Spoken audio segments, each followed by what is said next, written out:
Boa noite, pessoal da live. Boa noite, pessoal. Quem não me conhece, já me conhece, meu nome é Rosilene. Sou trabalhadora da casa e vou dar os recados de hoje. A nossa casa ela funciona às terças e quinta-feiras, às 8 horas. Na sexta-feira, às 14. E no domingo em 2 horários, às 9 e às 10h30. Aconteceu alguma coisa, não deu tempo de chegar na casa, nós fazemos as nossas transmissões ao vivo. Terça e quinta, às 8 horas da noite. Na sexta, às 2 e no domingo somente no horário das 10h30. Mesmo assim, não deu para assistir ao vivo, aconteceu alguma coisa, as lives ficam gravadas no Facebook e agora nós temos o nosso canal do YouTube também. A gente está pedindo para ir lá, dar o likeinho, se cadastrar, porque as lives vão poder ser transmitidas também ao vivo pelo YouTube. A diferença é que no Facebook, com o tempo, elas somem e no YouTube vai ficar lá bonitinho. Tá? Então, por isso que a gente pede para se inscrever e dar o like. No sábado, a gente tem um trabalho muito bonito, que se chama Evangelização das Crianças. Eu tenho o costume de dizer que a gente chega um pouquinho mais tarde na casa, né? Um pouquinho mais velha, já com alguns acontecimentos. E é muito legal se você já trazer a criança. Ela já começa a aprender sobre o amor de Jesus, as palavras, os ensinamentos e tudo de uma forma bem didática. É a partir das 8 horas da manhã, de 8h30 da manhã, a partir dos 2 aninhos, né, até 16 anos mais ou menos. A nossa casa também funciona através de doações, né, temos os nossos boletos. E como que a gente faz? A gente solicita, tem uma peça de roupa, um sapato, um eletrodoméstico pequeno em casa, não está fazendo mais uso, aquilo está parado, está em bom estado, traz pra gente, a gente vai colocar no bazar, ele vai ser vendido e o dinheiro revertido para casa. Eu costumo dizer que ajuda várias pessoas, né? Ajuda você a mudar a energia da sua casa, você vai ajudar uma pessoa que talvez não tenha o valor integral para comprar aquela peça de roupa e nos ajuda a pagar as nossas contas. Então é uma troca de energia muito grande. Nós também ajudamos algumas famílias com cesta básica. Então a gente solicita, se você puder doar uma cesta, ótimo. Se não puder, doar um saquinho de sal, um de macarrão, o que for possível. A gente tem o costume de dizer, eu comprei 2 saquinhos de macarrão esse mês, usei só um. Mês que vem eu vou comprar só um. Não, compra os 2 e aquele que sobrou, doa pra gente. Às vezes é a única coisa que está faltando para fechar uma cesta. Não quero doar cesta básica, não quero levar alimento, pode fazer doação através de dinheiro. Tem o Pix da casa que fica na recepção, é só escrever lá no campo de observações, que é para a cesta básica, que esse dinheiro vai ser direcionado para isso. Tá bom? Pessoal da live, corre lá, pega a água. No final a gente vai fazer a fluidificação, né, onde é colocado um remedinho para a semana para a gente tomar. E um recadinho muito importante que a gente faz, que é, estamos fazendo o Evangelho do lar, em casa, bonitinho. Quem ainda não está fazendo, tem alguma dificuldade, conversa com a gente, tá? Eu costumo dizer que desde o momento que a gente decide vir aqui para casa, a gente já recebe o nosso tratamento, já começa um tratamento, né? E você chega aqui, toma o seu passe de limpeza, assiste a palestra, toma o passe de marca. Só que quando a gente sai na rua, nossos irmãozinhos menos instruídos estão lá esperando a gente e vai com a gente para casa. A chave, a tranca física, não vai impedir eles de entrar. O que vai dificultar a entrada é o evangelho que você vai fazer na sua casa. São 15 minutos, um horário fixo da semana, um dia fixo. Rosa, eu tenho dificuldade. A gente tem um itinerário do que fazer. A gente impressa o evangelho, tem para vender. Então tem todo o suporte. Mesmo assim, não conseguiu? Conversa com a gente entra online, né? Eu e a minha tia, a gente tem costume de brincar que a gente aposta, depois a pessoa vem contar pra gente, olha, melhorou, aconteceu isso, né? As brigas pararam, a minha casa tá mais tranquila. E experiência própria, às vezes demora, porque você decide, eu vou fazer o evangelho na terça-feira. A mãe liga, o cachorro fica doente, o filho briga, mas insiste. uma hora vai dar certo. Tá bom? Acho que foi tudo, né? Foi rapidinho. Então, nesse momento, eu vou pedir aqui no salão, o pessoal que está em casa, vamos respirar mais profundamente. Respirar mais profundamente, acalmar nossos corações. Vamos esquecer os problemas lá fora. E quem se sentir à vontade pode fechar seus olhos, que o Cacau vai fazer a oração inicial por nós.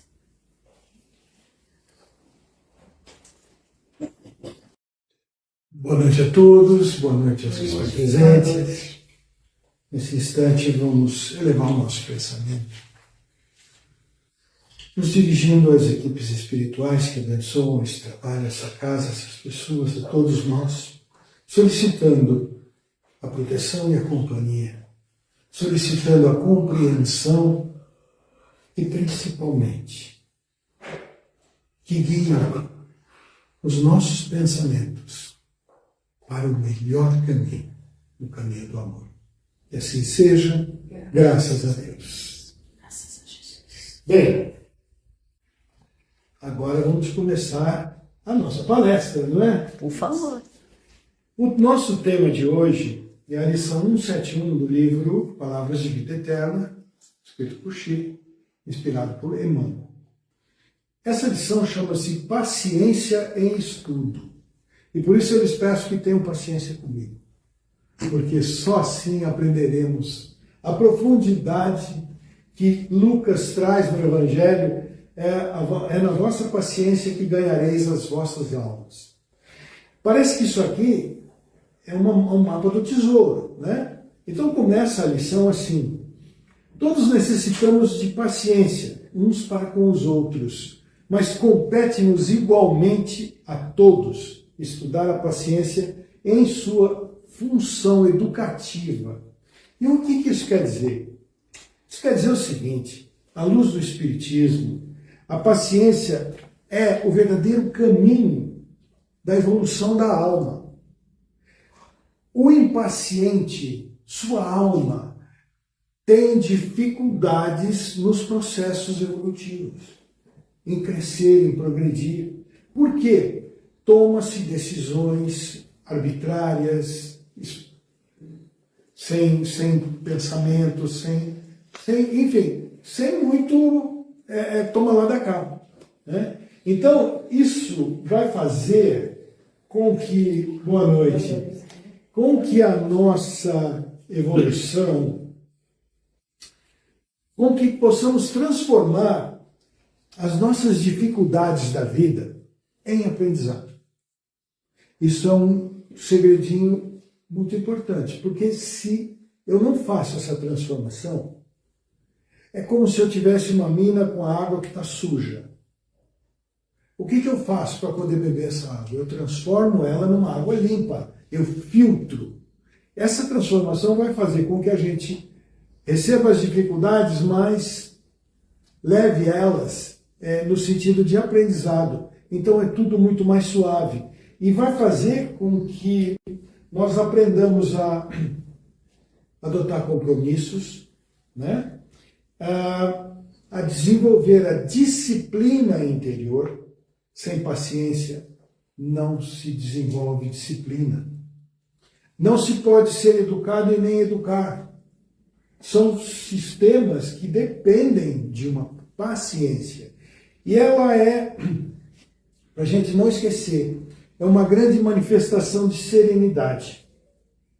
E vocês sabem qual foi o maior serenista que pisou no planeta Terra? Alguém tem ideia? Foi Jesus. Foi o ser mais sereno que pisou neste planeta.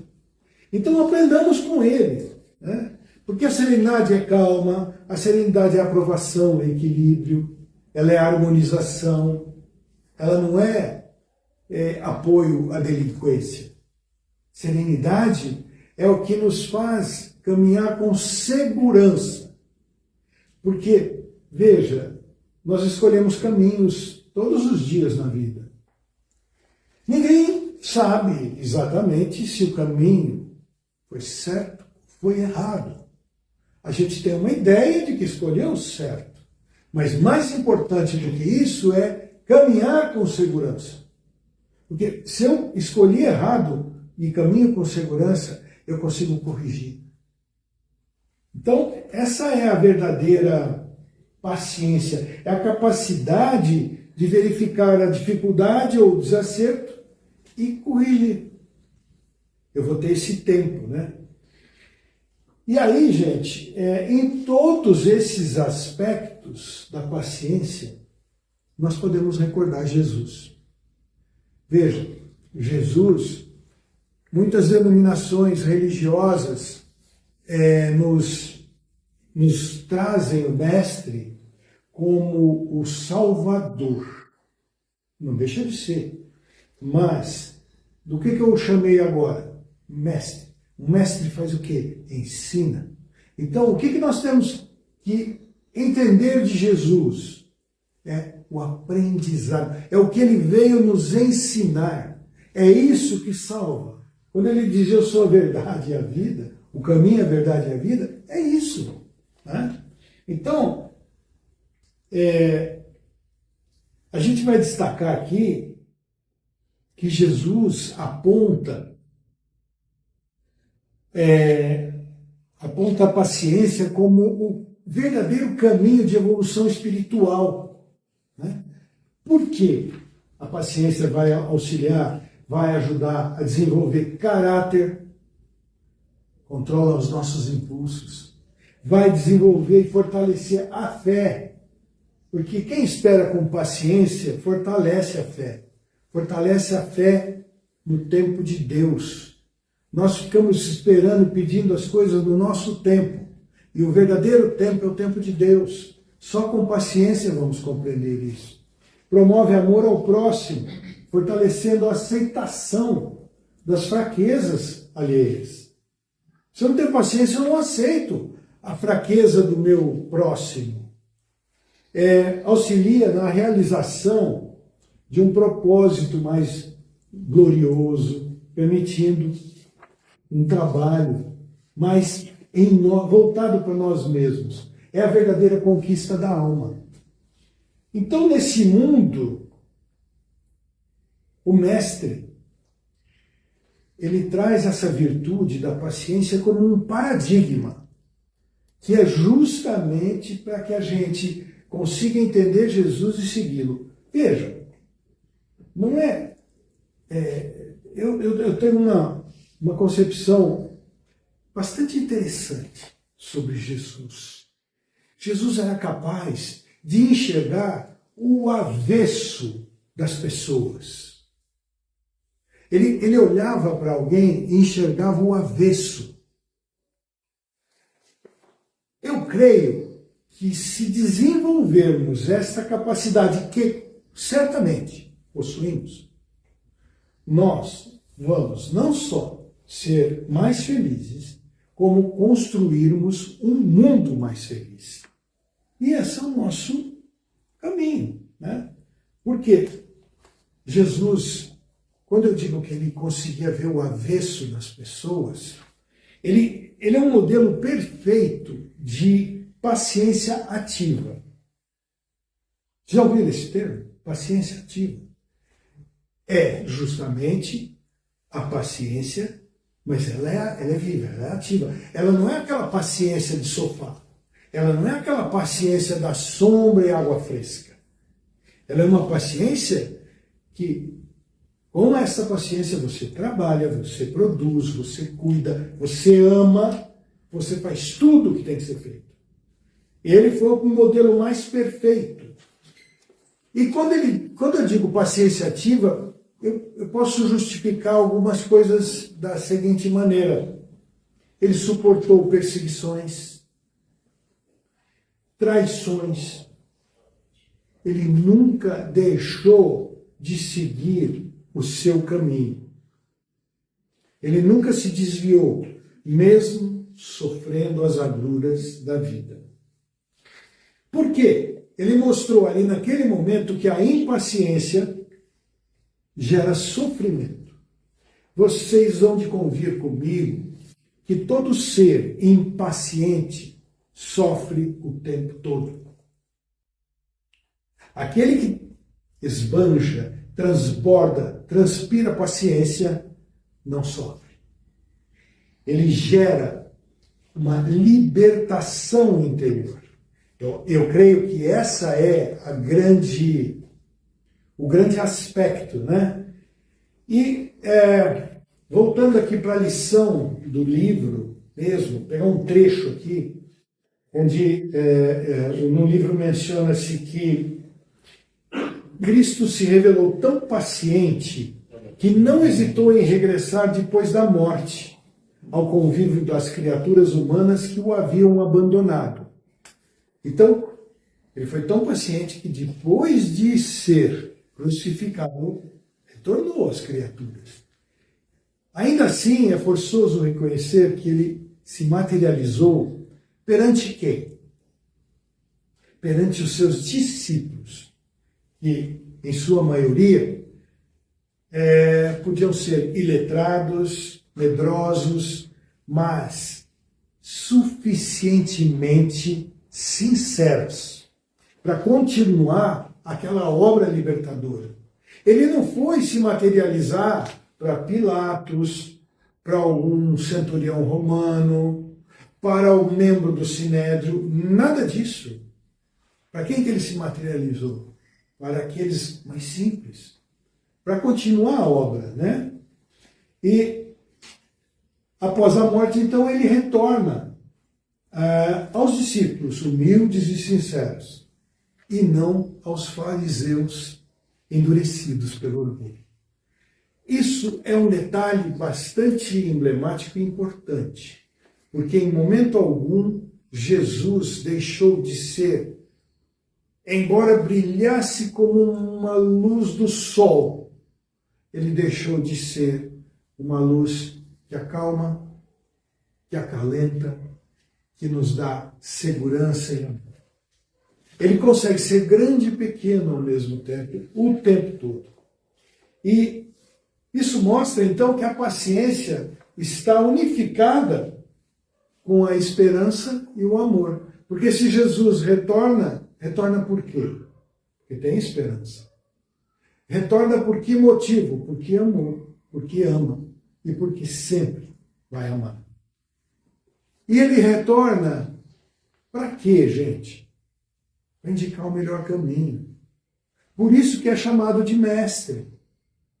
Por isso que, em muitos momentos, por influências das nossas crenças limitantes, crenças religiosas, nós acabamos por confundir Jesus com Deus.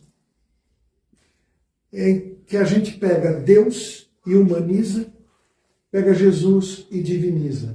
Isso faz com que a gente deixe de compreender a essência de Jesus, que foi justamente por isso que ele aqui veio nos ensinar.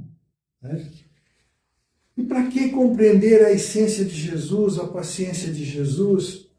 Porque a vida nos coloca sempre provas e desafios. Né?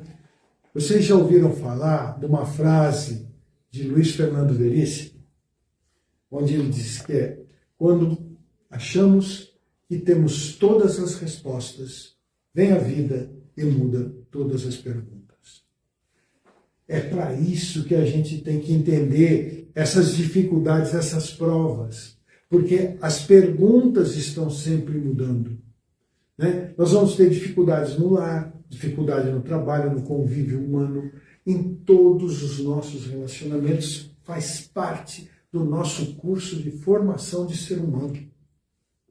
A paciência, então, é o recurso educativo que a gente precisa ter, carregar e desenvolver. Ela permite que transformemos situações difíceis em aprendizado, em evolução. E no Espiritismo, nós vamos entender que as provas fazem parte, são instrumentos do nosso progresso. Sem prova não tem ano, não tem passou de ano. E a encarnação, as encarnações, são como uma escola da vida. Então, as provas são muito importantes, né? E aí, como eu disse já, se a gente não tem a paciência que nos permitirá transformar a dificuldade em aprendizado e passar com louvor pelas provas, eu estou, através então da impaciência, gerando o quê? Gerando sofrimento, né? Enquanto se eu tivesse paciência, eu geraria libertação. Portanto, praticar a paciência é cultivar a fé. E olha o que eu disse, praticar a paciência. A paciência não se aprende. A paciência se pratica. Ah, mas eu não tenho paciência. Não tem nenhuma escola, nenhum curso online, presencial, em lugar nenhum que vai te ensinar a ter paciência. A paciência está em você. Pratique e você vai ver que ela existe dentro do teu ser, dentro do teu coração, dentro da tua alma. E isso é cultivar a fé. A paciência, então, se exercita. E recordar também, e muito importante, que a paciência não é esperar parado. Paciência não é ponto de ônibus. Não é estação de metrô. Você fica lá, uma hora o metrô chega, né? Hoje em dia está até mais fácil. Daqui 3 minutos e 25 segundos chega o trem. Mas paciência não é isso, né? Paciência é caminhar com serenidade. Sempre. Toda vez que perdemos a mão através do abandono da serenidade, vocês podem escrever. Vamos perder aquela situação, aquele aprendizado, aquela lição. A gente vai jogar no lixo, vai ter que passar por isso de novo, né? Cada exercício de paciência, então, é um passo rumo à regeneração e à luz. É um compromisso diário de renovação. Renovar esse compromisso é nos tornar mais pacientes. E com a paciência, o que a gente ganha? O que a gente ganha, gente? Pensem aí, do outro lado da caixinha. Nós nos aproximamos da paz, da humildade e do amor que Jesus exemplificou. Quer coisa melhor? Não tem. E aí, gente, para finalizar essa pequena explanação sobre paciência, agradecendo já a paciência de todos, de terem me ouvido, vou deixar uma mensagem aqui, que é para pensar, levar para casa. Quem está em casa, pensa em casa. Por fim, vocês acham que rezar pedindo paciência a Deus, Ele lhe dará paciência? Muito bem. Não, Ele não vai lhe dar paciência. Ele vai lhe dar a oportunidade de ser paciente. E com isso, encerramos a nossa palestra de hoje, com amor, com carinho, com muita paciência, agradecendo a todos pela atenção e o amor aqui dedicado. Uma boa noite a todos. Boa noite. Obrigada. Obrigado, Cacau, pela palestra, pelas palavras e por nos ensinar a ter um pouquinho mais de paciência. Né? Não ensinei nada, não. Só por nos instruíram a ter um pouquinho mais de paciência. Fica a dica. Isso. Nesse momento, vou pedir para o pessoal da live, corre lá, pega a água, que a gente vai fazer as vibrações e vai fluidificar. E vou pedir novamente, vamos envolver com muito amor e carinho a Adriana, que vai fazer as vibrações por nós. Nesse momento, voltemos nosso pensamento, Mestre Jesus, pedindo para que Ele envolva o nosso coração com os melhores sentimentos que podemos ter, e transformar esses sentimentos em forma de vibração, para que seja espalhado por todo o planeta Terra. Que o nosso planeta receba amor, nosso planeta receba o respeito, que ele tenha regeneração por tudo aquilo que foi destruído, que ele se fortaleça, que ele se reerga, porque todos nós dependemos dele. Tenhamos vibrações de bom ânimo, de paciência, de amizade, de tolerância, de arrependimento, de saúde, de cura para quem for de cura, de acolhimento, enfim, que todos esses bons sentimentos que a gente tem como explanar com as outras pessoas cheguem através do plano espiritual, que seja levado a cada ser vivente e que cada um receba de acordo com as suas necessidades. Vamos vibrar muito amor e respeito por todas as casas de orações, para que um dia todas elas possam falar em uma só palavra sobre o amor de Jesus, sobre todos os seus ensinamentos. Que o respeito seja mútuo e que cada vez mais nos fortaleçamos nesses ensinamentos que Deus nos deixou aqui. E vamos pedir licença nesse momento para que vivemos por nós mesmos, para que a gente tenha sabedoria, discernimento e, acima de tudo, a humildade, para lembrarmos que estamos em um longo caminho de aprendizado e que nunca estamos sozinhos. Que assim seja, graças a Deus e graças a Jesus. Peço nesse momento que a equipe espiritual que trabalha com o Dr. Bezerra de Menezes possa fluidificar todas as áreas dessa casa, do pessoal que está em suas casas, do pessoal que está aqui presente, que seja colocado nela o remédio necessário para atender as necessidades físicas e espirituais. Que assim seja, graças a Deus e graças a Jesus. Graças a Deus. Boa noite, pessoal. E vamos continuar com o nosso trabalho aqui.